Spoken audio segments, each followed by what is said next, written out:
Enzo, something that me and Disco discuss quite often on the show, and I wanted to hear your take on this. Why does it seem? Well, it doesn't seem. It's a fact that they don't really develop characters like they used to. They don't really bring people in with vignettes like they used to. They don't, like, for example, if you didn't know Ricochet was probably the best high flyer since Rey Mysterio, the way they presented him, the way they brought him in with Aleister Black, which was a team out of nowhere, really had no chemistry. Even when they gave the hot tag, they were giving the hot tag to the wrong guy. You want to give the hot tag to Ricochet. They've kind of dropped the ball on somebody like him and so many others. What is going on over there that almost seems like they've lost their way a little bit? I think it's really hard to take matters into your own hands if you're one of the boys, bro. You got to fight tooth and nail, and they're not going to let you, man. If you ever watched that interview where Vince was with Stone Cold, and he's like, I'm not going to let anybody grab the brass ring. Vince, you have to remember, is so intelligent. He's a billionaire for a reason. And he wouldn't say that if he didn't thoroughly believe it. I just think that there's a lot of chefs in the kitchen. There's a whole lot of writers. And week to week, a lot of the talent have no idea what they're getting themselves into until they show up to the show. So many times I was handed a script, and that script would change an hour before the show, and I'd be trying to remix it, as I would call it with the writers, hit it with the remix. And some of those writers hated that when Enzo goes out there and he goes off script and he comes back through the curtain. He's like, I forgot the fucking script. And you caught a lot of heat doing that too, though. Let me ask you a question. Who gets upset about that? Like who? Like the writers? Did he just say? These writers. Let me ask. What that matters is Vince. So I never gave a fuck about getting heat with writers. So if a writer had some terrible script or wrote some shit that I wasn't feeling, I'm sorry, bro. I didn't ask for permission. I asked for forgiveness. And half the time I didn't even ask for forgiveness. I just went out there and said what I felt was better, because who better than the guy that's going, my name is Enzo Amore, and I am. And I wrote that, and I'm hearing them all say it with me. If you don't have to hold this microphone and stand in front of 1 million people every week, if you've never fallen on your back, got your teeth kicked in, or taken a fucking bump, or nearly risked your life, had your mother crying at home because you were knocked out cold in a fucking MRI and you came to, you've gotten your leg broke in the ring. I went through the ringer to hold this microphone, to hear those people say that shit. So if I'm not feeling it, I ain't fucking saying it. And that's just the way I just cut that promo is how I oftentimes spoke. And people don't want to hear that. Well, that's my question is like, there's got to be a real disconnect there between the writers and the talent, because the writers are constantly writing these shitty promos for these guys. Well, some of these they're not getting over, and they're like who? There's some writers that I still talk to that I enjoyed hanging out with more than I enjoyed hanging out with some of the wrestlers. What percentage of the writers there do you think are like these guys should be writing more stuff, and some of the what percentage of the writers there just should not even be there? Well, here's the thing, right? Also, I mean, I would love to get back to a day and age where there's 3 or 4 writers at a pool hearing all these stories of old and going back to the vignettes and debuting guys. Like you hear JR, I remember educating myself so importantly in the business when I broke in was listening to old podcasts. And I would listen to JR, Stone Cold, Jim Cornette, Bruce Pritchard, and I would listen to people talk about the business so that I could learn and educate myself. And, hearing about these vignettes and the way they brought in Kamala back in the day, and how fucking throwback it was in somebody's backyard, and the guy, what was his name, Big Baby something or other, Sugar Bear or some shit, how they fucking, and Lawler and the territories out that back, and Crockett when he got the planes, and talking to guys like the Rock and Roll Express often hearing from Robert Gibson and Ricky Morton, who me and Cass sat down and had dinner with in New York recently, about these old territories and these wars. Some of the best promos ever cut about building opponents and shit, about, NWA era, Ric Flair, Dusty Rhodes, Four Horsemen, and, all that era of wrestling that I didn't know about, that I re-educated myself about. Those guys are great talkers.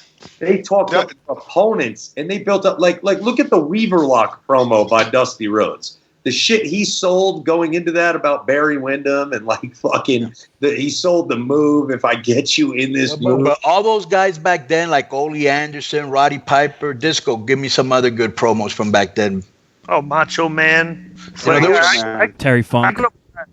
Funk. Terry Funk. Dick Murdoch was a great promo. Murdoch.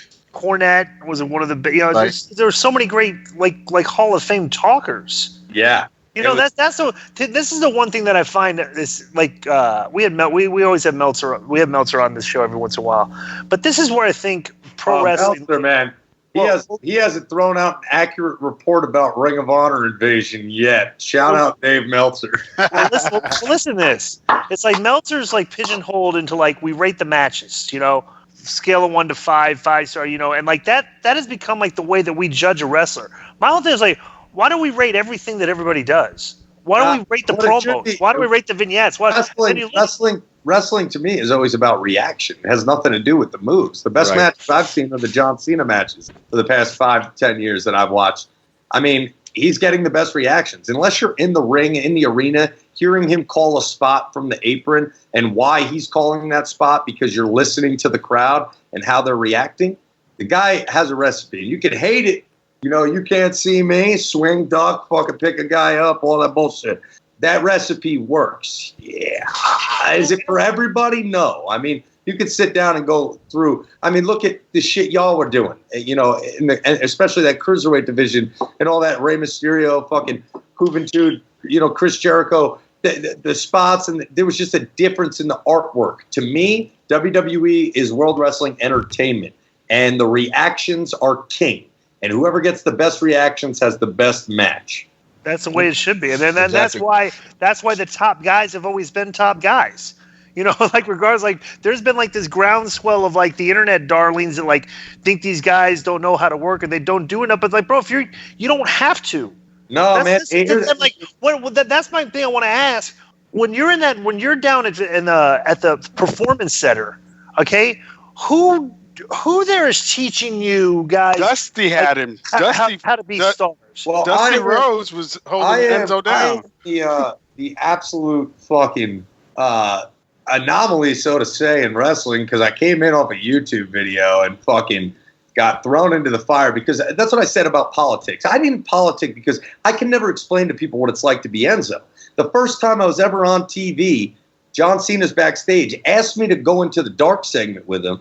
Damian Sandow's the intellectual savior of the masses. So I just by chance say, I'm a certified G and a bona fide stud, and you can't teach that. And Big Cass is 7 foot tall, and you can't teach that. And Damian Sandow, you're a smart guy. You know how many dimples are in a golf ball? There's exactly 136 dimples in a golf ball. And there's 0 dimples on my hind end. You want to know why, Sandow? Because I'm hard body. And you know what you are? You're SAWFT. Sure. The next fucking week, dude, that place must have popped. We're not on. John Cena says "sup."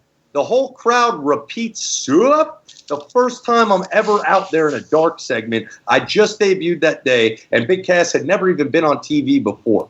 The next set of tapings were not booked. I'm supposed to be fired. Cass is in an ESPN show where they just say he's about to be fired in, and then the crowd.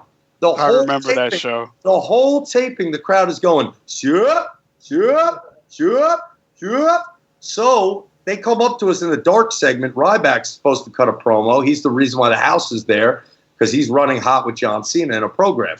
So I go out there and his gimmick is Feed Me More. They get asked to do a segment with Ryback in the dark segment with Cass, who the world is seeing for the second time ever together.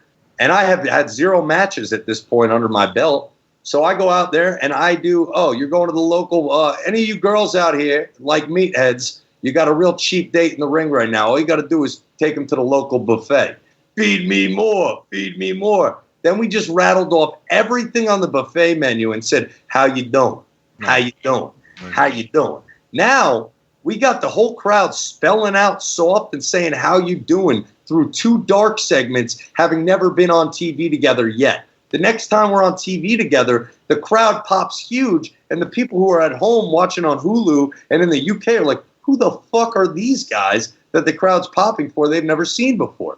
And then I cut a promo, and it was, whatever, and the people started saying the shit with us, and the rest is history.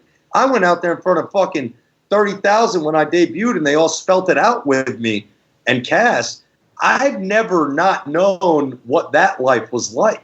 I've only worked one way. The Keeping It 100 interview with Enzo will conclude next week, but in the meantime, if you want to hear the entire 60-minute plus interview, you can check out the Patreon site at patreon.com/Conan. and Conan.me.